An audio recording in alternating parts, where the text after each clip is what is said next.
YouTube, it's Ethan D here. Today I will teach you how to disassemble a 3x3 Rubik's Cube. Your Rubik's Cube may look something like this or like this. Anyways, I'm going to eventually disassemble both. But when you are finished disassembling your Rubik's Cube, it should look something like this. It's not the same type as these two, but all are going to end up looking like this. This is a cube for Rubik's Cubes, and you can just pop off these caps, but that's not part of main disassembly, so I'm going to stick to leaving it on right now. There we go. So, first thing you want to do, turn your cube 45 degrees and wedge your thumb underneath the edge piece.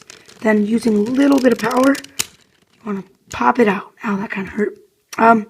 So as you can see, this stickerless Rubik's Cube is a little bit harder because if you see these ridges right here, they're going to wedge themselves behind those two right there. It's going to be a little harder to pry this one out than something like this. It's easy because it's just this one little piece. Okay, so these pieces, if you have these stickerless ones where it's like split in half, can also do this and pop open the caps. This would be the equivalent of what I showed you at the beginning, popping these off. It's the same thing, except there's no stickers on the stickerless Rubik's Cube, so you can't pop off any cap. So, just let me put this back together quick. So, shown same step on here like before. Same thing, turn it 45 degrees and wedge your thumb underneath. Then, if you can see now, can take these corner pieces out. And there you go. Now you've taken off the first layer. I'm going to first stick to taking off this one. I'm going to stick to this one. And then the other pieces on the top layer shouldn't be that hard to take off, since they're all pretty much loose. Take them off here. As you can see, this one actually does have a cap. I'm sorry. It's a little harder to get this cap off. There we go. Got the cap off. Looks something like this, if you can see, like this logo. Not too clear on this camera. And then these other pieces, you can do it out either the messy way or the more or less formal way. So the messy way makes it a little quicker. So rotate them. Rotate the sides a little bit. And all of them fall off. And this is what your finished product should look like. Just this core. As you can see, if you look in here, all that's left is these centers that are connected by this little, roundish core thing. So yeah, and as you can see, the centers actually spin quite freely. What slows down is the friction between the two centers with these edge and corner pieces. So, yep, that's not exactly a common cube. And I'll reassemble that later. As you can see, this one, same thing for the top layer. Pieces should be quite easy to take off after you've taken off the first side. Then what you want to do is it's going to be less chaotic. Turn it. Well, you don't need to turn it actually. You can just take these out, slide them out. Each one of these. And these are centers, so you don't need to take them out. Then the bottom, just give them a little shake. Oh, turn it upside down. It should all just fall out right away. It's really loose when you get to the end. So, yep, this is what your core should look like once again. This one's actually a bit looser than this one over here. But, yeah, all in all, it's the same thing. So, yep, that's how you disassemble your Rubik's Cube. So now we will start to reassemble. To reassemble a Rubik's Cube, first what you're going to do is you're going to work on one layer. It doesn't really matter. I'm going to work on yellow just because, I don't know, it's the bottom, what I used to do. Usually solve with the white face facing up. So I'm going to solve with yellow first. So first thing, obviously, you want to do is isolate yellow corner and edge pieces.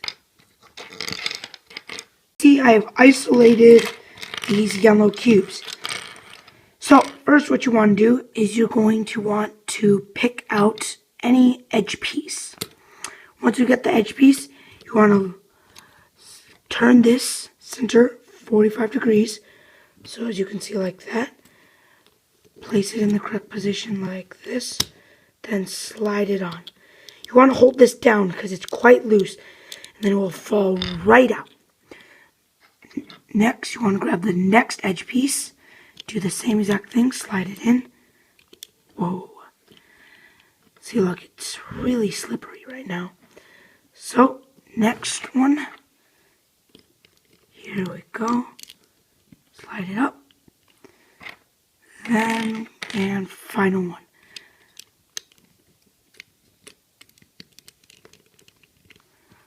When you're on to your last one, it's going to get a wee bit harder to slide on, but it's not that hard. So once you got the edge pieces done, you want to carefully flip it over. So now you want to slide these corners in the right place. So this yellow is going down here. This one over here. It's going down here. This one we want it here. And last but not least, this one we want it here. So now you've got your bottom layer. You want to hold it sturdy. It's still going to fall apart if you shake it too much. So next what you want to find is your edge pieces, or the in the middle layer, which means the ones that don't have white on them. Because white is my top layer, I'm sorry. You can do whatever color you want as top. There we go. Should only be 4. If you find an extra, well, look carefully. One of them is probably not. So, what you do, match the colors up. Orange, green, then just put it on top and then slide it in. Orange, blue, go here, slide it in, and then you want to do that for all 4 of them. There we go. So now I've got 2 layers. So now we want to start working on this top or last layer. Okay, so first, like the bottom layer, you want to isolate edge pieces. There we go. 4 right there. Whoops.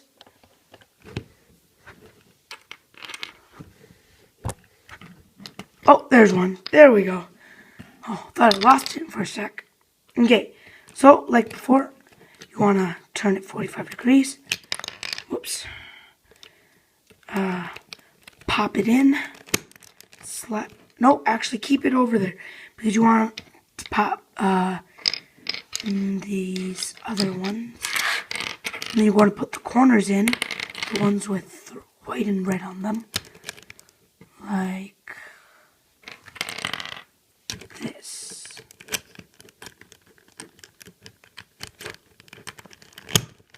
There we go.